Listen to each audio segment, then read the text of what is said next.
Right, I want to talk about Prince Andrew. Prince Andrew. Prince Andrew, I want to talk about Prince Andrew. I want to talk about Epstein. I want to talk about Ghislaine Maxwell. I want to talk about Ed Perkins, a new name who has come in all of a sudden. Bear with me as I re-bring in my images. Slides and PEB. Right. So it's all kind of based around, oops, let's pop that up on the screen. This is Virginia Giuffre's book, which will be released tomorrow, Nobody's Girl. And there's a lot of revelations that are coming out of it, but there's more besides. And one of my contacts tell me that what's been happening over the weekend is because Ghislaine Maxwell is leaking an inordinate amount of stuff to do with people in power and to do with Jeffrey Epstein. Don't forget, she's been put into a kind of soft touch prison now. Her prison status kind of almost downgraded after she spoke with Trump's administration. Donald Trump is absolutely desperate to get the whole Epstein story off of his table, no doubt about it, but it ain't going away anytime soon. And of course, what we've heard over the weekend, well, it was on Friday, Prince Andrew was forced to issue a very interesting statement. Let me find it. Here it is. And this is Prince Andrew agreeing to relinquish his titles. And he's forced to. I mean, the fact is that nobody has the same degree of affection for Prince Andrew as his mother did. And what we've heard now is the emergence of a second woman claiming to have been introduced to Andrew by Epstein when she was trafficked. And as I say, on Friday, Andrew was forced to release a statement that he will be relinquishing all his royal titles, although not Prince. Then it was revealed that he had asked his taxpayer-funded close protection officer to get information to smear Virginia Giuffre, who obviously accused him. She said she was trafficked to him on 3 occasions. And somehow he also had her private social security details. And what has emerged is this series of emails between Prince Andrew, between Ed Perkins, who was the Queen's deputy private secretary, and Jeffrey Epstein. And this happened following the Daily Mail publishing the quite infamous image now, obviously, of Andrew and Virginia. And here it is, this image. So what followed this was these emails between Andrew writing to Ed Perkins and also writing to Jeffrey Epstein. I just want to find the emails if I can, so I can read from them. So Andrew wrote, I've just had a short conversation with Ghislaine, and she says, Virginia VR is a lying so-and-so. This is consistent with what Jeffrey Epstein says. If this comes to the crunch, we must have a statement ready. Ed Perkins responded, indeed, sir, all received, lawyers primed. And then Andrew wrote back to Ed on the same day saying, it would also seem she has a criminal record in the States. I have given her date of birth and social security number for investigation with, and the name has been redacted, the officer on duty of the private protection officer. Well, we pay for that. We pay for that officer. And then Jeffrey Epstein, 2 days later, chimed in with an email to Prince Andrew saying, getting a statement from the judge in another of Virginia's sex allegations that says she lacks credibility. Should have that this afternoon. And again, so that was the 28th of February. And then on the 6th of March, Epstein wrote back again to Prince Andrew saying, we can start by pointing out that Virginia fled the country after a warrant had been issued for her arrest for stealing $300 from the restaurant she was working at. Police report available. See, now what I see immediately with those emails is perpetrators demonizing a survivor. It's the oldest trick in the book. And that's what they were doing. But obviously where it takes it into issues of criminality is what was Andrew doing with her social security details, but also Andrew was passing them on to an officer who was employed by us. This is really troubling stuff. He wanted her demonized.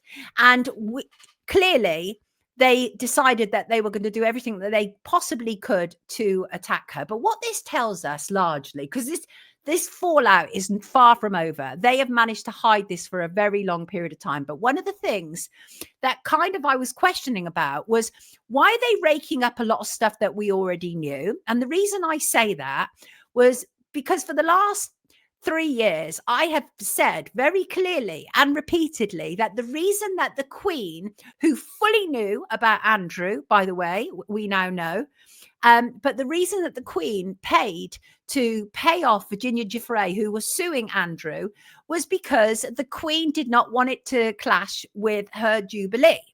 That was the reality. And neither did Andrew. It was the Platinum Jubilee. And I've been saying that. And now suddenly that's news. But we knew that. We knew that from 2022. And what they did was they gagged Virginia so that she couldn't write about it for a year. But what concerns me is Virginia died in April of this year, and now they are releasing her book. Now, the publishers can say whatever they want. She fully wanted this released, but why wasn't it released when she was alive? And that troubles me.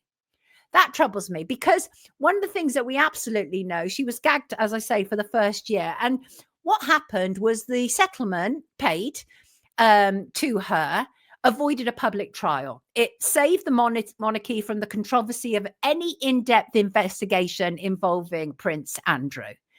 And so that's not news. And I don't know why that's being offered up as new news, because I feel that there's something else that is going on here, for example. And Virginia Giuffre's family have taught, they say these outrageous emails are further vindication of Virginia. It underscores her courage and her strength as a truth teller. I didn't always find Virginia to be entirely honest, and I've said that before. But I do believe what she says about Prince Andrew. I believe that. Yes, I do. And so the Platinum Jubilee went ahead, and what was interesting was they made sure that Andrew didn't appear. I don't know if you remember this, but they announced that he had COVID the day before, so he didn't appear. He remained behind closed doors. Virginia was gagged from speaking out about it, and it looked like it was all going to go away. But now they're going to be posthumously releasing Nobody's Girl tomorrow, and it kind of is quite, from some of the extracts that I've read, it's there's some interesting stuff there. And I think one of the reasons that the palace really acted, I don't believe for a second that Andrew just agreed to relinquish being the Duke of Sussex, right? I don't believe that, because he and Sarah Ferguson, they absolutely love their titles and they've traded on them for a very, very long time. So I think that the pressure was unimaginable from the palace. I'm sure they're probably being given some kind of payoff just to stay out of the public eye and relinquish that. But they also know, the palace also knows that come tomorrow is going to be a whole load of stuff that's going to be coming out in the public domain, including one of the things that Virginia claims is that she was forced into an orgy on Epstein's island involving Prince Andrew and 8 other girls, and she was actually pregnant at the time and miscarried. So that's awful, obviously, absolutely awful. And there's a number of stuff like that, including when she watched the interview with Prince Andrew being interviewed by Emily Maitlis, that infamous Newsnight interview. Virginia says in the book that it was like an injection of jet fuel for a legal team. And it also raised the possibility of subpoenaing Sarah Ferguson and his daughters as well. And Virginia also wrote how she was revolted to see 2 of her abusers together from the infamous picture of Epstein and Andrew walking in Central Park. And I think some of the things that needs to happen now, because this didn't happen before. So I've always said that the royal family are above the law, because we can see that repeatedly. And Andrew is a good case in point, because around the time that Virginia was suing him, so 2021, 2022, there was also word that he should be investigated by the Metropolitan Police, and the Metropolitan Police did not investigate him. But now there are calls for it, because the former head of Royal Protection, Di Davis, he urged the force to question Andrew under caution to see if there was any evidence that he abetted a police officer to commit a criminal offence of misconduct in public office. As I say, we don't know the name of the officer that he asked to essentially find smearing details on Virginia, but it's an old playbook. It was hearing that and hearing how he set out to smear Virginia, that made me go 100% she was telling the truth about Prince Andrew. And a number of people have come out and said things, for example, that this was a fake photo, and it may well be. But I still believe what Virginia was saying. And she also says in the book, by the way, that she got more out of Andrew than the reported $12 million payout and a further $2 million donation to her charity. And she said one of the things that she was very happy about was an acknowledgement that I and many other women had been victimized, and a pledge to never deny it again. And there was obviously, as I say, the $2 million that was to go to her charity. Well, we've also heard very recently as the end of August, that 3 years on, that sum that was paid by Andrew has still not reached Virginia's charity. So there was some problems in terms of Virginia and the money. And it's still not essentially clear what took place. But I think what all this talks about is how Andrew treats people. And that is, he treats people as belonging, as objects, as chattel. And Andrew has notoriously treated staff very badly. It's been heavily documented for many years. Both Prince Philip, who was also egregiously bad and foul with staff, permitted him to. The Queen allowed him to. She enabled so much. She is not coming out of this as the nation's grandma, by the way. Paul Page, who is an ex-royal cop, said Andrew was definitely the Queen's favourite, that he was above the law and has been for years. We've seen it. Paul Page has also recounted some odd things about Andrew. For example, walking into his bedroom and seeing that it was piled high with 72 teddy bears and cuddly toys. And there were instructions of how the maids had to arrange them every day. And if they got them wrong, Andrew would shout at them. But there's lots of other interesting things that have also come out to do with Prince Andrew, to do with Sarah Ferguson, to do with the royal family. And more is emerging.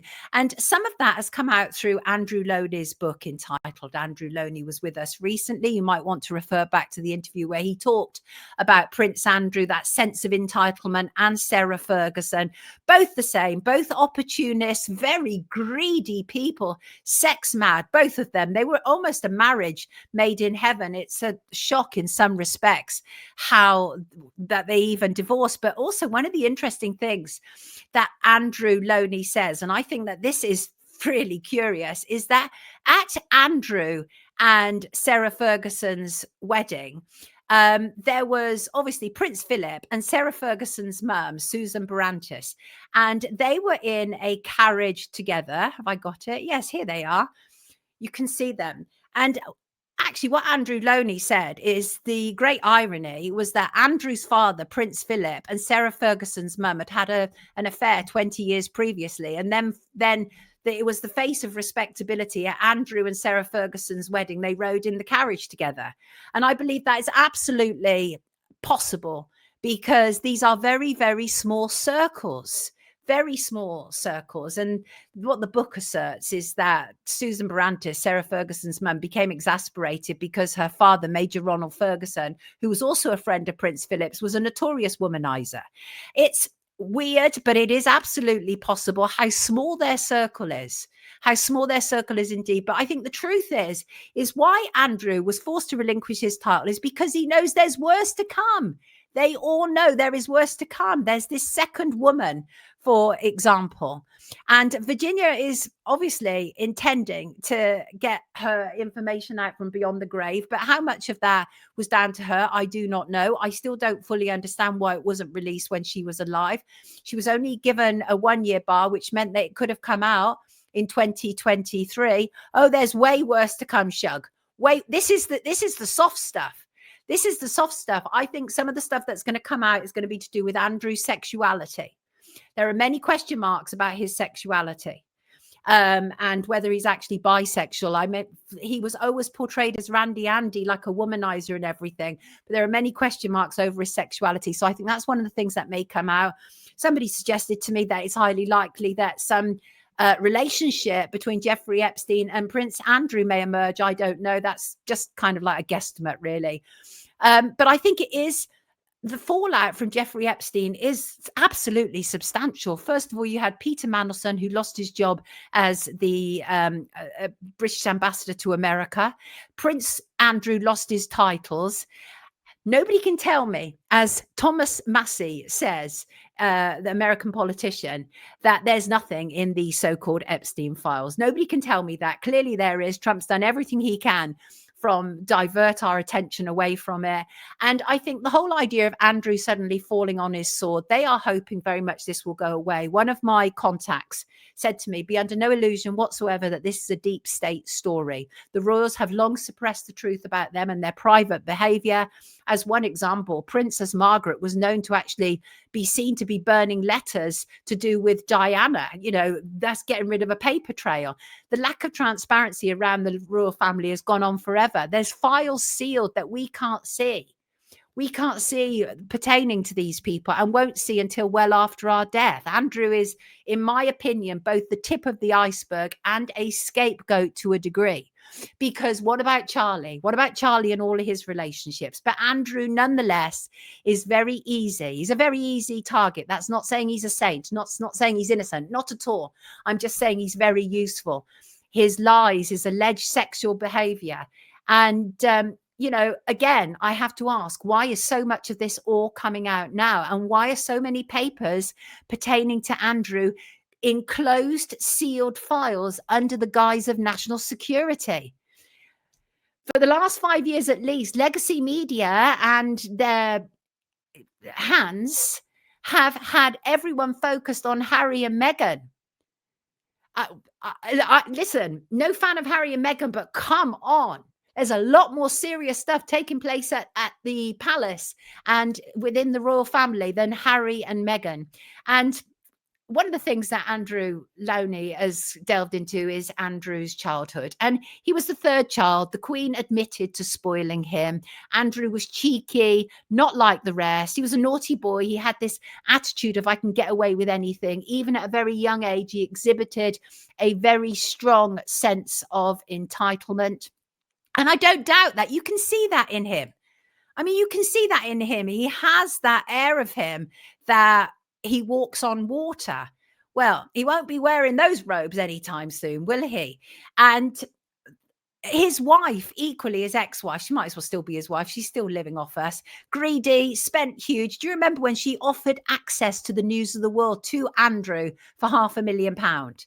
They are both pompous and arrogant, disgusting people. I'm almost in no doubt whatsoever that Andrew at least is a narcissist. Certainly his behavior is very narcissistic, but it largely comes back to their attitude to staff. So I do believe it is absolutely possible that young women were trafficked to Prince Andrew, and I believe it is a failure of the Metropolitan Police to adequately investigate that. They have now what looks to be criminal behavior. If they still continue to ignore it, then there's really a very serious problem. And Prince Andrew grew up in a family that treated staff inhumanely, and that carried on. That is the reality. But those robes are over now, because you see, the thing is about these robes is they make these people look special and important, but they actually hide how weak these people really are.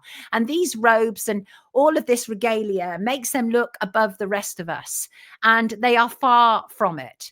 And, you know, the thing is, the Queen has she actively stepped in before to do everything she could to quash the stories about Andrew being involved in trafficking. And one example was Amy Robach, who was a reporter at ABC. She had the Virginia story years ago. And the monarchy stepped in and they managed to quash that story. So it didn't surface then. And then, of course, the whole Epstein thing started to come out. So there was nothing more she could do. But the reality is that the Queen was fully complicit in covering over what the allegations against Prince Andrew. Prince Andrew was a liability. They still is. Sarah Ferguson is a liability. They're a double liability. And the Metropolitan Police absolutely have to investigate these allegations now. And if they don't, that will give me even more reason to say, of course, the royal family are above the law. Their robes are symbols, says Stephen. Indeed, they are. But now we can all safely say, without a shadow of a doubt, that when Prince Andrew sat down with Emily Maitlis, he lied through his teeth, like properly lied through his teeth. No, there's no getting away from it now. That is the reality. This is a very, very dodgy family. I don't claim to be a fan of them. But if there's a criminal conspiracy involved, then that is very serious indeed. And also, there are other issues involved with Andrew having her social security number, including data protection. And so there is no doubt there is enough information here for the Metropolitan Police to investigate Prince Andrew, and he will be the first royal investigated in decades. It's not something they do. It's not something they like to do at all. Okay, let us move on. We are slightly behind today, obviously, because of the issues that started with. So I can't necessarily go into Andrew in as much detail as I necessarily wanted to today, because otherwise I'm not going to have time to cover any of the other things. But it is enough to say that we can't, this is an untenable situation now. Just him agreeing not to be called by silly titles is not enough for him to say, okay, therefore I shouldn't be investigated into my potential role in trafficking girls. Absolutely not. He absolutely should. Right, I want to move on to this. So as I say, a lot of this is hinged around Virginia's book, which is coming out tomorrow, and also people telling me that Ghislaine Maxwell is leaking out information because she wants out. She wants her pardon from Trump, and the way things are going, she's going to get one. Yes, indeedy.